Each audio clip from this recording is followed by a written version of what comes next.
গতকাল সাফ অনূর্ধ্ব-20 নারী চ্যাম্পিয়নশিপে নেপালকে ৪-০ গোলে হারিয়ে শিরোপা ঘরে তুলে বাংলার বাঘিনীরা।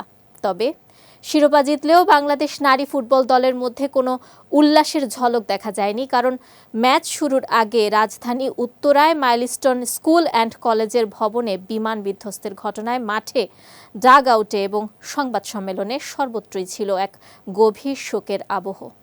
চ্যাম্পিয়ন হয়ে আফিদা, সাগরিকারা সংবাদ সম্মেলনে এলেও আনন্দের বদলে তাদের কণ্ঠে ছিল শোক, চোখে ছিল সমবেদনার ছায়া।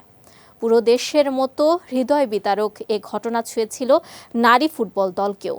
সংবাদ সম্মেলনের শুরুতেই দলের ব্রিটিশ কোচ পিটার বাটলার বলেন, এ মুহূর্তটি উদযাপনের জন্য নয়, কিছুক্ষণ আগেই আমরা একটি ভয়াবহ দুর্ঘটনার খবর পেয়েছি, যেখানে অনেক মানুষ মারা গেছেন। সত্যি অত্যন্ত মর্মান্তিক। তাদের প্রতি আমাদের গভীর শোক ও শ্রদ্ধা। এদিকে দলের অধিনায়ক আফিদা খন্দকার জানান, মাঠে নামার আগে খবরটা জানার পর পুরো দল একসঙ্গে সিদ্ধান্ত নেয়, আজকের ম্যাচ জিতে জয় উৎসর্গ করা হবে দুর্ঘটনায় নিহতদের। অন্যদিকে ম্যাচে একাই 4টি গোল করা সাগরিকার কণ্ঠেও ছিল শোকগাথা। সংবাদ সম্মেলনে এসে বললেন, আমি প্রথম যে গোলটা করেছি সেটা উৎসর্গ করেছি বিমান দুর্ঘটনায় নিহতদের স্মরণে। খুবই কষ্ট লাগে, এতগুলো প্রাণ চলে গেছে, এটা সত্যি দুঃখজনক। বাংলাদেশের মাটিতে এমন একটা ঘটনা ঘটেছে, আমরা সবাই গভীরভাবে ব্যথিত।